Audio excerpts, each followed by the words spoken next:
Hey everyone, and welcome to the HealthTech Hotseat. I'm Natalie, and today we're going to talk about something that I don't think gets quite enough press coverage. And it's this idea that when established companies, so this, like in my mind, would be a company that is at scaling stage or pretty well known, or even a healthcare strategic.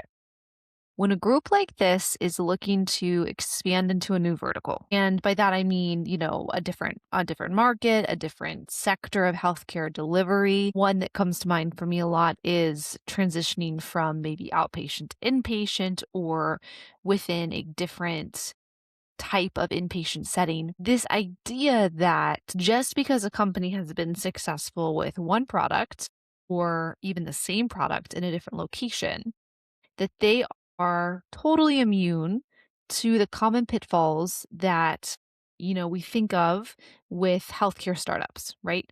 So this idea that well-established companies are not going to have the same issues. And I really would like to challenge that today because I think that these established companies are a lot more like startups than we typically think. And when I say that, what I mean is that they are not immune to the same risks, right? Inadequate user or buyer discovery, right? Number one. Number two, failure to map end-to-end use case, right? How does that product get used on every single stage, step, what have you? And this idea of value message, and then the value messaging portion. How do we take the function?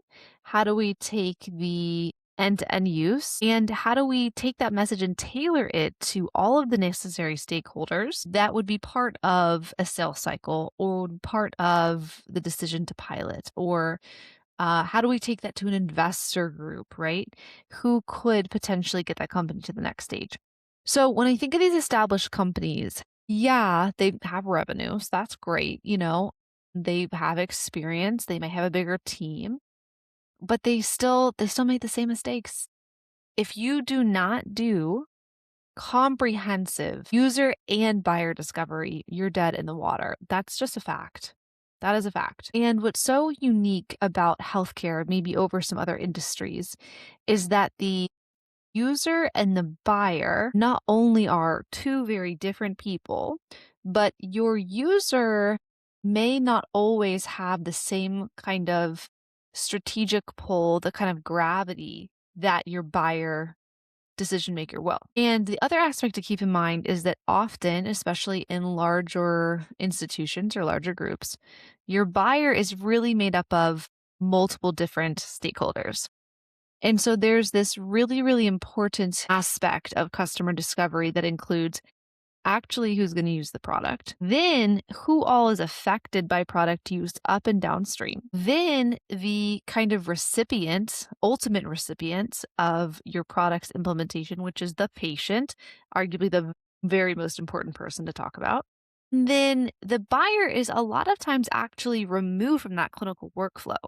So, in theory, the things that your user might care about, your buyer should care about.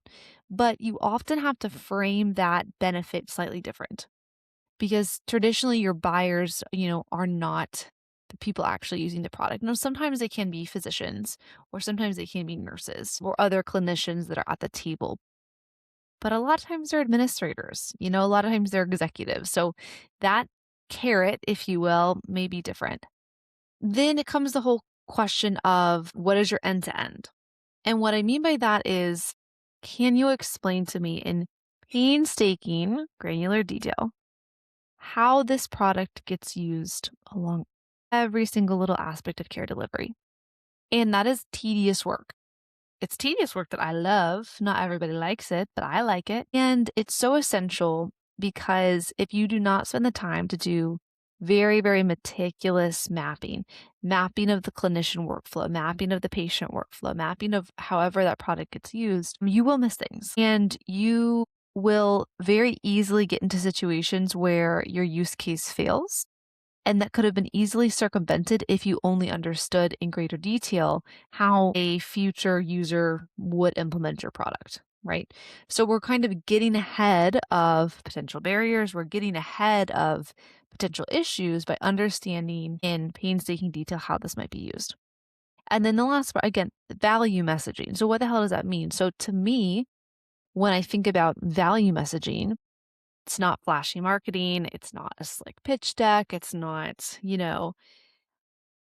something that you see in a commercial. It's truly teaching teams how to talk about the value that the product adds, how to talk about it so that any of the stakeholders we've mentioned a wide array of varying levels of education, backgrounds, things they care about, how the value of the product could come across to an individual stakeholder. And then we tailor that message to that specific group so that the product speaks for itself, right? So we just give them the information in a very easily digestible way, and they can completely understand the value right away. So, yeah, it's like this idea of we hear startups have this high failure rate. But the question I would pose is, well, what's the failure rate of these established companies that launch something and fail to take these basic steps, right? Foundational steps to get the product to market in an effective, cost effective, time effective way to really, really actually move the needle on amazing patient care. So, this has been the Health Tech Hot Seat. I'm Natalie. See you next time.